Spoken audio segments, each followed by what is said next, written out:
Is my area a good or bad area for an Airbnb?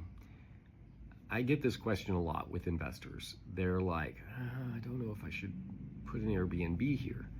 And there's a couple reasons why. Some people just have fear of making a decision, so they're just looking for an excuse not to do something.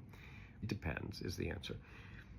If an area is very rural and they want to do an Airbnb, I would ask them how many hotels are nearby, and they're like, we don't have any hotels. I'm like, well, that's probably a good sign for you to do an Airbnb, because there's maybe no short-term housing in your area.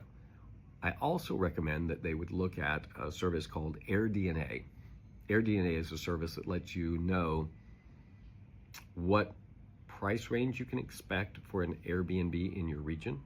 And it may also give you some insight as to not only what they're charging, but what they are, but how many are available there. And use Airbnb or use VRBO and look for properties near your own to determine that. So understand there's not a silver bullet again. There's not a perfect solution for whether or not you do an Airbnb in a particular area. You have to evaluate it individually, and you have to look at your risk tolerance. I've talked before on other videos about STR, short-term rentals, which is what we're talking about today, MTR, mid-term rentals, and then LTR, long-term rentals. You got to figure out what's good for you, what you're comfortable with, and what your risk tolerance is. But I love Airbnbs. I think they're a great business, and I think that if you run them like a business, it can be very successful for you.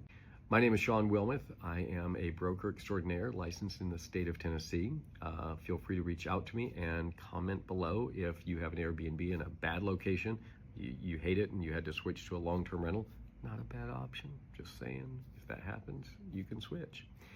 Or maybe you've had great success with short-term rentals and you'd like to comment in my section below. Do that. Also, like and follow for more information from me.